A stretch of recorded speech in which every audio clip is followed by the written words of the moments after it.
Good morning, friends. Today we are discussing about standard 11 12 information transfer. વિદ્યાર્થી મિત્રો, information transfer સામાન્ય રીતે બે રીતે રજૂ કરવામાં આવે છે. એક છે વર્બલ અને એક છે નોન વર્બલ.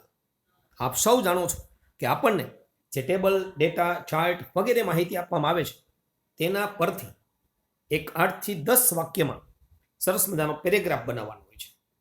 વિદ્યાર્થી મિત્રો, આપણને પરીક્ષાની અંદર પિક્ચર, ગ્રાફ, ટેબલ, મેપ કે ડાયાગ્રામ જે કંઈ પણ આપેલું હોય તેને બરાબર ધ્યાનથી જોવું, વાંચવું અને એનો અભ્યાસ કરવો આ પહેલું સ્ટેપ છે.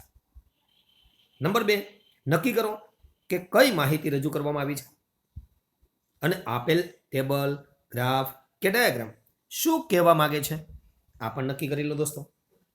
નંબર 3, તમે તમારી મધર ટંગ માતૃભાષા દ્વારા સમજવા પ્રયત્ન કરો કે નોન વર્બલમાં આપેલો ચાર્ટ શું કહેવા માંગે છે, એનો અર્થ કરો અને કેટલાક વાક્યો મનમાં બનાવો તમારી માતૃભાષામાં. નંબર 4, સૌથી મહત્વનું, કયા કાળમાં વાક્ય બનાવશો તે પણ નક્કી કરો. ફોર એક્ઝામ્પલ, કોઈ ટેબલ, ચાર્ટ, ડાયાગ્રામ કે પાઈ ચાર્ટ ભૂતકાળમાં માહિતી આપી હોય તો તમે તેમનો પેરેગ્રાફ ભૂતકાળમાં બનાવી શકો. ડી અને ઈડી ફોર્મ, V2 ફોર્મનો ઉપયોગ કરી શકો. એટલે જનરલી કોઈ પણ ડેટા આપવામાં આવેલો હોય તો એને તમે પાસ્ટ ટેન્સમાં પણ લખી શકો છો. ફોર એક્ઝામ્પલ, અહીંયા તમને એક ટેબલ આપ્યું છે. હવે પરીક્ષાની અંદર એક ફકરો 8 થી 10 વાક્યનો બનાવવાનો છે. તમને યોગ્ય લાગતું હોય તો 2 કે 3 નાના નાના પેરેગ્રાફમાં પણ તમે આ જવાબ લખી શકો છો. અહીંયા સમજાવવા માટે પેરેગ્રાફ પાડ્યા છે. એક્ઝામમાં પેરેગ્રાફ પાડવાની જરૂર નથી. સલંગ પેરેગ્રાફમાં લખશો તો પણ ચાલશે. પણ હમણાં વાત કરીએ પ્રમાણે, દાખલા તરીકે, study the following table and write about 8 to 10 sentences based on it. 12th કોમર્સમાં 5 marks હોય છે, 12th સાયન્સની અંદર 4 માર્ક્સ હોય છે. તો પહેલાં આપણે સમજી લેવું પડે પ્લેયર્સ, સેન્ચુરીઝ, રન્સ અને મેન ઓફ ધ મેચ. ખૂબ જ જાણીતું એક ટેબલ. તો અહીંયા આપને ખબર પડી કે આ ખેલાડીઓ છે, બરાબર. તો 4 famous Indian players R mentioned in the table. આવી રીતે વાક્ય બનાવી શકો, બરાબર. તમે વાક્યની શરૂઆત કરો એ સૌથી મહત્વની વસ્તુ છે. Here is a table about, અથવા તો this table gives information about, અથવા તો તમે ડેપિક્ટ્સનો શબ્દ ઉપયોગ કરી શકો છો. અહીંયા તમને એક પદ્ધતિ આપી છે, this is a table showing the performance of the 4 cricketers. આ પણ એક પદ્ધતિ છે. તમને એ પણ ખબર હોવી જોઈએ કે અહીંયા કોઈ એક રેકોર્ડ આપેલો છે સિરીઝનો અને તેમાં જુદા જુદા રન, સેન્ચુરીઝ અને મેન ઓફ ધ મેચની ડેટા છે. તો એનો અર્થ એ થયો કે આ ખેલાડીઓએ આટલા રન કર્યા છે. તો રન કર્યા છે એવું આપણે ગુજરાતીમાં સમજી શકીએ, પણ અંગ્રેજીમાં રન કર્યા છે એના માટે કયા કયા ક્રિયાપદ વપરાય એ જો આપણે પહેલાં મનોમન વિચારી લઈએ તો આ પેરેગ્રાફ બનાવવો સરળ છે. દાખલા તરીકે રન કર્યા છે એના માટે આપણે એમ કહેવાય કે ડીડ, બરાબર. સચિન ડીડ. પછી રન કર્યા તો સચિન મેડ, MAD મેડ. અથવા સચિન ફટકાર્યા છે તો સચિન હિટ, બરાબર છે. સચિને આટલો સ્કોર કર્યો છે તો સચિન સ્કોર્ડ. તો આ જે ક્રિયાપદ છે કરતા પછી મૂકવાનું એ સૌથી મહત્વની વાત છે, બરાબર. એટલે ક્રિયાપદ આપણે જુદા જુદા આવડવા જોઈએ. હિટ, હિટ, હિટ ત્રણેય રૂપો સરખા થાય એટલે HIT હિટનો ઉપયોગ કરી શકાય. MAKE મેકનું ભૂતકાળ મેડ થાય, MADE તો મેડનો ઉપયોગ કરી શકાય. સ્કોર તો એનું ભૂતકાળ સ્કોર્ડ થાય તો સ્કોર્ડનો ઉપયોગ કરી શકાય. આ રીતે તમે એક સરસ મજાનો પેરેગ્રાફ બનાવી શકશો, એમાં કોઈ શંકા નથી દોસ્તો. પણ તમારે એક કામ કરવાનું, here is a table about 4 Indian players, આવી રીતે કંઈક સ્ટાર્ટિંગ કરવાનું, અથવા અહીં આપ્યું છે એ પ્રમાણે સ્ટાર્ટિંગ કરવાનું અને પછી 1 by 1 આગળ વધવાનું. જેમ કે સચિન હેઝ મેડ, અહીં પૂર્ણ વર્તમાન કાળનો ઉપયોગ કર્યો છે. અથવા સાદા ભૂતકાળનો ઉપયોગ કરી શકાય તો હેઝ કાઢી નાખવાનું. V3 તો છે જ અને એનું V2 પણ મેડ જ થાય છે. એટલે સચિન હેઝ મેડ અથવા સચિન મેડ 340 રન્સ. આ બેમાંથી એક રચના લખવાની છે. He was once declared man of the match also. ટેબલમાં જુઓ, એક વખત તેને man of the match declare કરવામાં આવ્યો હતો. તો વન્સ એટલે એક વખત અને વોઝ ડિક્લેર્ડ એટલે પેસિવ વોઇસ, ડિક્લેર કરવામાં આવ્યો હતો. બરાબર. તો જુઓ, આ જ રીતે તમે બીજા ખેલાડીની વાત કરી શકો કે જેણે એક સેન્ચુરી ફટકારી છે.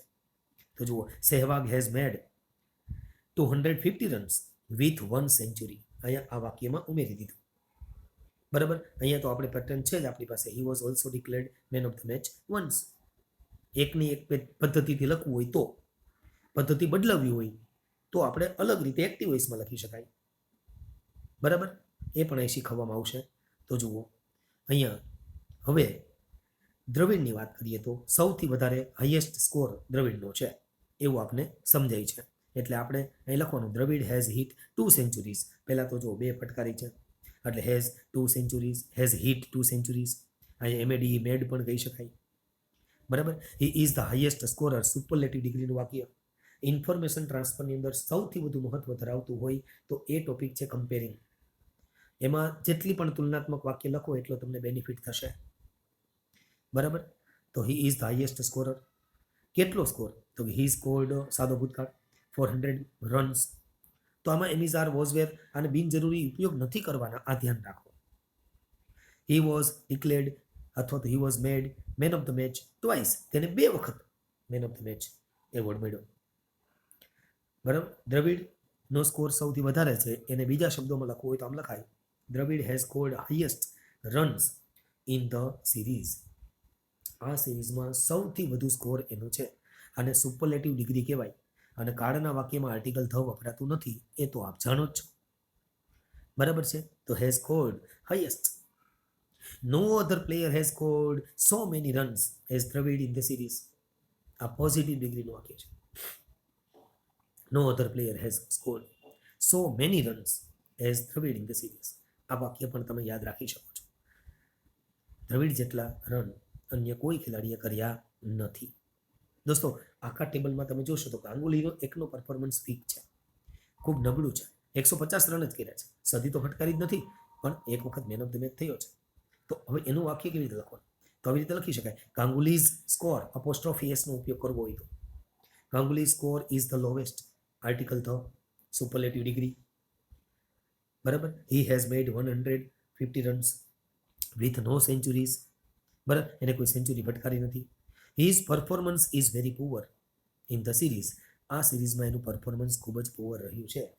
આવી રીતે દોસ્તો તમે એક સલંગ પેરેગ્રાફમાં અથવા આવા નાના પેરેગ્રાફમાં આ ડેટા લખી શકો છો. જો તમે સલંગ પેરેગ્રાફમાં લખો તો સારું. અહીંયા યાદ રાખવા માટે, તમને સમજાવવા માટે પેરેગ્રાફ પાડવામાં આવ્યા છે. આશા રાખીએ કે તમને આ વિડીયો લેક્ચરમાંથી ઇન્ફોર્મેશન ટ્રાન્સફરનું આ જૂનું ટેબલ કેવી રીતે બનાવવું એ સમજાયું હશે. ગમે તો લાઈક કરજો, શેર કરજો અને ચેનલને સબસ્ક્રાઇબ ન કરી હોય તો દોસ્તો સબસ્ક્રાઇબ કરી લેજો. હવે આપણે આવું જ એક બીજું ટેબલ જોઈ રહ્યા છીએ. બરાબર. કે જે ટેબલ તમને જાતે બનાવવા આપવું છે. ચાલો ટ્રાય કરો. Study the following diagram and describe the data in 80 words. અહીંયા એક ડેટા આપેલું છે જેમાં ઓઇલ્સના જુદા જુદા ભાગ છે. જો જેમ કે groundnut oil, vegetable oil and mineral oil. આ 3 પ્રકારના ઓઇલ આપ્યા છે અને તેની આગળ વાત કરી છે કે ગ્રાઉન્ડનટ ઓઇલ છે એ ગ્રાઉન્ડમાંથી, મેદાનમાંથી, બરાબર છે, ગ્રાઉન્ડમાં ગ્રાઉન્ડનટ ઓઇલ મગફળી કે જે મેદાનમાં જમીનમાં જે મગફળી ઉગે છે એમાંથી થાય છે. વેજીટેબલ ઓઇલ તો કે જે ફ્લાવરમાંથી મળે છે. અને મિનરલ ઓઇલ છે, ખનિજ તેલ છે, એ ક્રસ્ટ ઓફ અર્થ, પૃથ્વીના પોપડામાંથી એટલે કે પેટાળમાંથી આપણે મેળવીએ છીએ. હવે આનો ઉપયોગ ક્યાં થાય છે? ગ્રાઉન્ડનટ મગફળીના ઓઇલનો ઉપયોગ ક્યાં થાય છે? તો કે રાંધવામાં થાય છે, વધારે ઉપયોગ રસોઈમાં થાય છે. વેજીટેબલ ઓઇલનો ઉપયોગ છે એ સોપ્સમાં, મેડિસિન્સમાં અને સેન્ટ્સમાં થાય છે. બરાબર, સેન્ટ બનાવવામાં. અને મિનરલ ઓઇલ છે એનો ઉપયોગ આપણે ડ્રાઇવિંગ મશીન્સ અને ઇન્ડસ્ટ્રીમાં કરીએ છીએ, આપ જાણો છો. તો વિદ્યાર્થી મિત્રો, આવું ટેબલ પહેલાં સમજી લેવાનું અને પછી આપણે આપણી રીતે શરૂઆત કરવાની, બરાબર. અને એ જે શરૂઆત કરીએ, મેં તમને કીધું એમ, પહેલું જે વાક્ય છે એ આપણે આપણા હિસાબથી લખવાનું, એમાં કોઈ ગભરાવાની જરૂર નથી. ધીસ ડાયાગ્રામ શોઝ, બરાબર, the types of oils, its origin and its various usages. આવી રીતે શરૂઆત કરી. માની લો કે આ રીતની શરૂઆત તમને ન આવડી, યાદ ન રહી, ભૂલાઈ ગઈ, તો શું કરવું? તો here is a table, here is a diagram about oils and its various kinds. આવું તો લખી શકો ને. અહીંયા ઓઇલ અને તેમના વિવિધ પ્રકારોની વાત કરવામાં આવી છે. There are 3 kinds of oils. બરાબર. તો there are 3 types of oils. કયા કયા? હા, તો એને એક્ઝામ્પલ આપવાના: groundnut oil, vegetable oil and mineral oil. તો આવું વાક્ય તો બની શકે, એમાં કોઈ શંકા નથી, બરાબર. હવે દરેકની વાત કરીએ એટલે આપણો પેરેગ્રાફ આરામથી થઈ શકે, બરાબર. તો આપણા માટે સૌથી વધુ મહત્વનું હોય, રસોઈ માટે વપરાતું હોય એવું ગ્રાઉન્ડનટ ઓઇલ છે. તો અહીંયા લખવાનું the most significant for human beings, કારણ કે માનવીના ડિરેક્ટલી ઉપયોગમાં આવતું હોય એવું જે ઓઇલ કહેવાય ગ્રાઉન્ડનટ ઓઇલ છે, એટલે એ સિગ્નિફિકન્ટ છે, ઇમ્પોર્ટન્ટ છે. તો the most significant for human beings for their life is groundnut oil. હવે આવું વાક્ય બનાવતા ના આવડે તો the groundnut oil is very important for human beings. આવું કંઈક તો આવડવું જ પડે, બરાબર ને દોસ્તો? રેડી. ઇટ પ્લેઝ, વર્તમાન કાળમાં લખવાનું છે, એ તો આપણે વાત થઈ જ છે કે ભાઈ આવી બધી ડેટા છે એ ભૂતકાળમાં હોય નહીં, આ તો રોજની વસ્તુ છે, બરાબર. એટલે આને વર્તમાન કાળમાં લખવું પડે, એસઈએસ ફોર્મમાં. તો it plays vital role in the health of the people. લોકોના આરોગ્યમાં એ મહત્વની ભૂમિકા ભજવે છે. કેમ કે આપણે તેલ વગર તો કંઈ ચાલતું નથી. તળવાની વસ્તુ તો શાક બનાવવાથી માંડીને બધી જ વસ્તુઓમાં તેલ તો જોશે જ, બરાબર છે, રસોઈમાં. તો મહત્વની આપણું હેલ્થ પણ એની ઉપર જ આધારિત છે. વધારે પડતો તેલનો ઉપયોગ કરીશું તો બ્લડના કેટલાક પ્રોબ્લેમ પેદા થશે, બ્લડ ઘાટું થઈ જશે તો પ્રોબ્લેમ પેદા થશે. એટલે હેલ્થ પણ એની સાથે સંકળાયેલું છે ને. It is એક્સ્ટ્રેક્ટેડ.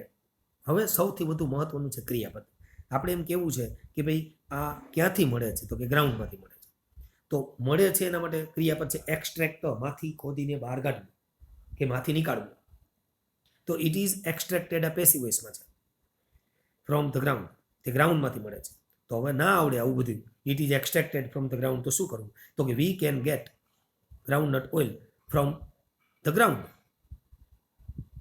આવું ઇઝી વાક્ય પણ બનાવી શકાય, લખી શકાય, ચાલે, બરાબર. વી કેન ગેટ,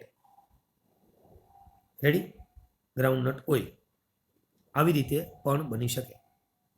એટલે તમે કેટલું આવડે છે, કેટલા વર્બ આવડે છે, એના ઉપર તમારો માર્ક્સનો આધાર છે.